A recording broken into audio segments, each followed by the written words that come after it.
வணக்கம். ஆகாஷவாணி திருச்சிராப்பள்ளி. மாநில செய்திகள் வாசிப்பவர் ஆனந்தி முத்தையன். தலைப்புச் செய்திகள். தமிழ் புத்தாண்டையொட்டி தலைவர்கள் வாழ்த்து தெரிவித்துள்ளனர். அனைவரது வாழ்விலும் மகிழ்ச்சி, வெற்றி, ஆரோக்கியம், வளம் தழைத்தோங்க வாழ்த்தியுள்ளனர்.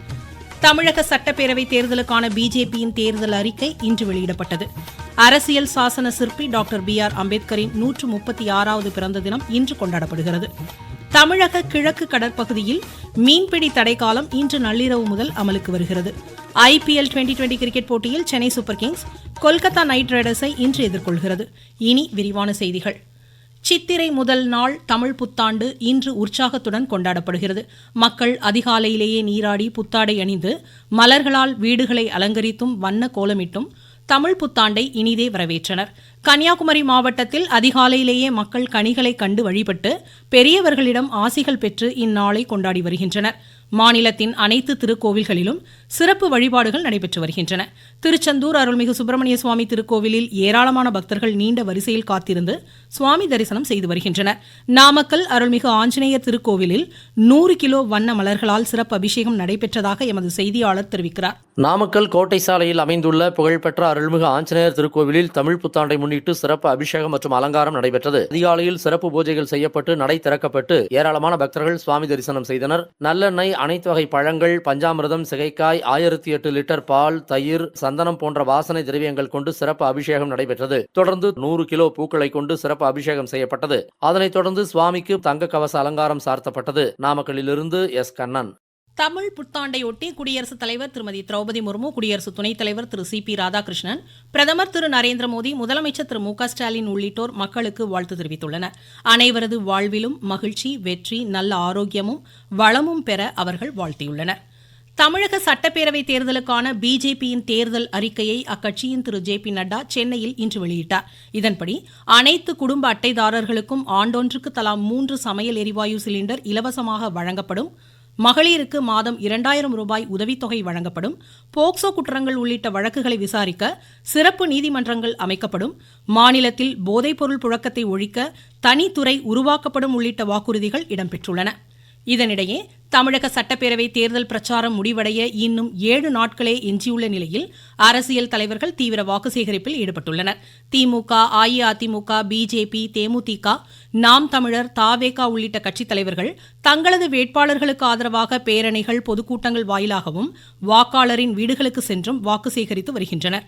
திமுக தலைவர் திரு MK ஸ்டாலின் வேலூர் மாவட்டம் KV குப்பம் பகுதியில் தமது அரசின் நலத்திட்டங்களை எடுத்துரைத்து வாக்கு சேகரித்தார். திருப்பூர் மாவட்டம் ஆயக்கவுண்டம்பாளையம் பகுதியில் வாக்கு சேகரித்த பிஜேபி வேட்பாளரும் மத்திய இணையமைச்சருமான டாக்டர் L. முருகன், தேசிய ஜனநாயக கூட்டணி ஆட்சி அமைந்தால் அப்பகுதி மக்களின் கல்வி, சுகாதாரம் குறித்த கோரிக்கைகள் நிறைவேற்றப்படும் என்று உறுதியளித்தார். காஞ்சிபுரம் மாவட்டம் ஸ்ரீபெரும்புதூரில் இன்று வாக்கு சேகரித்த தமிழக காங்கிரஸ் தலைவர் திரு செல்வபெருந்தகை திமுக ஆட்சியில் நிறைவேற்றப்பட்ட திட்டங்களை பட்டியலிட்டு வாக்கு சேகரித்தார். விருதுநகர், சிவகங்கை மாவட்டங்களில் இன்று பிரச்சாரம் மேற்கொண்ட நாம் தமிழர் கட்சியின் தலைமை ஒருங்கிணைப்பாளர் திரு சீமான், தமது கட்சி ஆட்சிக்கு வந்தால் இயற்கை வேளாண்மைக்கு முக்கியத்துவம் அளிக்கப்படும் என்றும் கரும்பு சக்கையிலிருந்து தாள் தயாரிக்க நடவடிக்கை எடுக்கப்படும் என்றும் கூறினார்.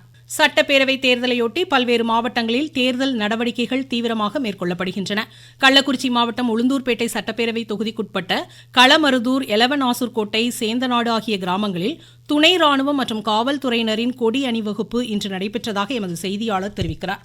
உளுந்தூர்பேட்டை சட்டமன்ற தொகுதிக்கு உட்பட்ட களமருதூர், இலவசன்கோட்டை, சேந்தநாடு ஆகிய கிராமத்தில் துணை ராணுவம், எல்லை பாதுகாப்பு படை வீரர்கள் மற்றும் காவல்துறையினரின் கொடி அணிவகுப்பு இன்று நடைபெற்றது. இதில் சுமார் 300க்கும் மேற்பட்ட பாதுகாப்பு படையினர் மற்றும் காவல்துறையினர் அணிவகுப்பு ஊர்வலமாக சென்று பேருந்து நிறுத்தம் பகுதியில் தொடங்கிய முக்கிய சாலை வழியாக சென்று கொடி அணிவகுப்பு நடைபெற்றது. கள்ளக்குறிச்சி மாவட்ட செய்தியாளர் N. முருகேசன். சிவகங்கை மாவட்டத்தில் வாக்காளர் தகவல் சீட்டு வழங்கும் பணிகள் வரும் 18ஆம் தேதி வரை நடைபெற உள்ளதாக மாவட்ட தேர்தல் அலுவலர் திருமதி பொற்கொடி தெரிவித்துள்ளார். இதுகுறித்து எமது செய்தியாளர்.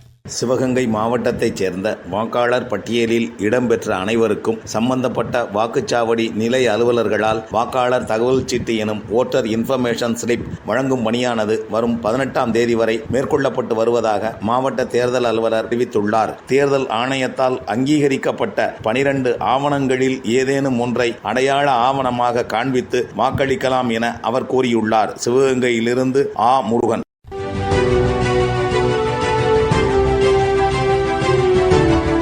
தேர்தல் களம்.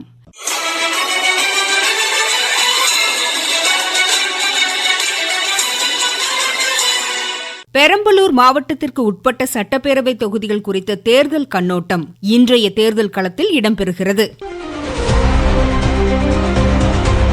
தமிழகத்தின் மைய பகுதியில் அமைந்துள்ளது பெரம்பலூர் மாவட்டத்தில் பெரம்பலூர் மற்றும் குன்னம் ஆகிய 2 சட்டசபை தொகுதிகள் உள்ளன. பெரம்பலூர் சட்டசபை தொகுதியில் மொத்தம் 2,90,666 வாக்காளர் உள்ளனர். பெரம்பலூர் தொகுதியை பொறுத்தவரை இதுவரை 7 முறை திமுகவும் 5 முறை அதிமுகவும் 2 முறை காங்கிரஸ் கட்சியும் சுயேட்சை மற்றும் சிபிஐ கட்சி தலா 1 முறை வென்றுள்ளது. பெரம்பலூர் தொகுதியில் அதிமுக சார்பில் தமிழ்ச்செல்வன், திமுக சார்பில் டாக்டர் ஜெயலட்சுமி, தாவேக சார்பில் சிவக்குமார், நாம் தமிழ் கட்சி சார்பில் சுகன்யா மற்றும் சுயேட்சை வேட்பாளர்கள் என மொத்தம் 11 பேர் போட்டியிடுகின்றனர். குன்னம் சட்டசபை தொகுதியில் 7 முறை அதிமுகவும் 6 முறை திமுகவும் வென்றுள்ளன.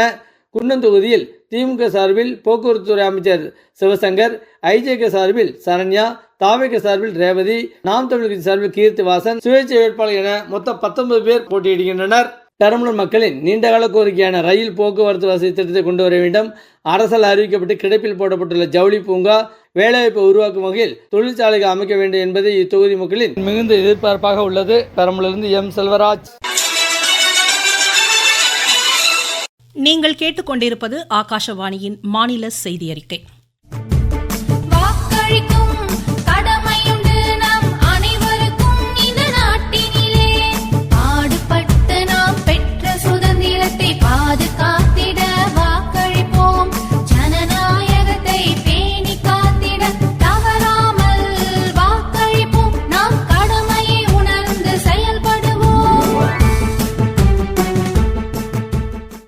அரசியல் சாசன சிற்பி டாக்டர் BR அம்பேத்கரின் 136வது பிறந்த தினம் இன்று கொண்டாடப்படுகிறது.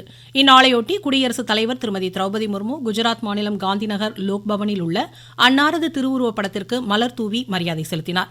நாடாளுமன்ற வளாகத்தில் உள்ள அம்பேத்கரின் திருவுருவப் படத்திற்கு குடியரசு துணைத் தலைவர் திரு CP ராதாகிருஷ்ணன், பிரதமர் திரு நரேந்திர மோடி, மக்களவைத் தலைவர் திரு ஓம் பிர்லா, காங்கிரஸ் கட்சித் தலைவர் திரு மல்லிகார்ஜுன கார்கே உள்ளிட்டோர் மலரஞ்சலி செலுத்தினர். இந்நாளையொட்டி மத்திய சட்ட அமைச்சகம் சார்பில் புதுதில்லியில் இன்று நடைபெற்ற மரம் நடும் விழாவில் பங்கேற்று பேசிய மத்திய சட்டத்துறை அமைச்சர் திரு அர்ஜுன் ராம் மெஹ்வால், நாடு முழுவதும் சுற்றுச்சூழல் பாதுகாப்பு மற்றும் தூய்மையை மேம்படுத்துவதற்கான முயற்சிகள் பொதுமக்கள் அதிக அளவில் பங்கேற்க வேண்டும் என்று கேட்டுக்கொண்டார். முதலமைச்சர் திரு MK ஸ்டாலின் வேலூர் மாவட்டம் விருத்தம்பட்டில் உள்ள அம்பேத்கரின் சிலைக்கு மாலை அணிவித்து மரியாதை செலுத்தினார். கன்னியாகுமரி முதல் திருவள்ளூர் வரையிலான தமிழக கிழக்கு கடற்பகுதியில் 61 நாள் மீன்பிடி தடைக்காலம் இன்று நள்ளிரவு முதல் அமலுக்கு வருகிறது. வரும் ஜூன் 14ஆம் தேதி வரை நடைமுறையில் இருக்கும் இம்மீன்பிடி தடைக்காலத்தில் விசைப்படகுகள் மற்றும் இழுவை படகுகளுக்கு தடை விதிக்கப்படுகிறது. நாகை மாவட்டத்தில் இந்த தடை உத்தரவை மீறுவோர் மீது நடவடிக்கை எடுக்கப்படும் என்று மாவட்ட ஆட்சித்தலைவர் திரு ஆகாஷ் எச்சரித்துள்ளதாக எமது செய்தியாளர் தெரிவிக்கிறார். நாகப்பட்டினம் மாவட்டத்தில் 2026ஆம் ஆண்டுக்கு மீன்பிடி தடைக்காலம் ஏப்ரல் 15ஆம் தேதி முதல் ஜூன் 14ஆம் தேதி வரை மொத்தம் 61 நாட்களுக்கு அமல்படுத்தப்படுவதால் விசைப்படகுகள், இழுவைப்படகுகள் கொண்டு கடலில் மீன்பிடிக்க தடை விதிக்கப்பட்டுள்ளது. எனவே மீனவர்கள் கடலில் உள்ள விசைப்படகுகளை உடனடியாக கரைக்கு திரும்ப வேண்டும் எனவும் கேட்டுக் கொள்ளப்பட்டுள்ளது. இந்த அறிவிப்பினை மீறி மீன்பிடி தடைக்காலத்தில் மீன்பிடிப்பில் ஈடுபடும் படகுகள் மீது நடவடிக்கை மேற்கொள்ளப்படும் என நாகை மாவட்ட ஆட்சியர் தெரிவித்துள்ளார். நாகையிலிருந்து செல்வன் ஜெபராஜ். இதனிடையே ராமேஸ்வரத்திலிருந்து மீன்பிடிக்க சென்ற 4 மீனவர்களையும் அவர்களது ஒரு விசைப்படகையும் எல்லை தாண்டி மீன்பிடித்ததாக கூறி இலங்கை கடற்படையினர் கைது செய்து கிளிநொச்சி மீன்வளத்துறை அதிகாரிகளிடம் ஒப்படைத்தனர். இம்மீனவர்களை உடனடியாக விடுதலை செய்ய மத்திய மாநில அரசுகள் உரிய நடவடிக்கை எடுக்க வேண்டும் என்று மீனவர்கள் கோரிக்கை விடுத்தனர். IPL 2020 கிரிக்கெட் போட்டியில் சென்னையில் இன்றிரவு 7:30 மணிக்கு Chennai Super Kings Kolkata Knight ரைடர்ஸை எதிர்கொள்கிறது. மீண்டும் தலைப்புச் செய்திகள். தமிழ் புத்தாண்டையொட்டி தலைவர்கள் வாழ்த்து தெரிவித்துள்ளனர். அனைவரது வாழ்விலும் மகிழ்ச்சி, வெற்றி, ஆரோக்கியம், வளம் தழைத்தோங்க வாழ்த்தியுள்ளனர். தமிழக சட்டப்பேரவை தேர்தலுக்கான பிஜேபியின் தேர்தல் அறிக்கை இன்று வெளியிடப்பட்டது. அரசியல் சாசன சிற்பி டாக்டர் BR அம்பேத்கரின் 136வது பிறந்த தினம் இன்று கொண்டாடப்படுகிறது. தமிழக கிழக்கு கடற்பகுதியில் மீன்பிடி தடைக்காலம் இன்று நள்ளிரவு முதல் அமலுக்கு வருகிறது. IPL 2020 கிரிக்கெட் போட்டியில் Chennai Super Kings Kolkata Knight ரைடர்ஸை இன்று எதிர்கொள்கிறது. இத்துடன் இந்த செய்தியறிக்கை முடிவடைந்தது.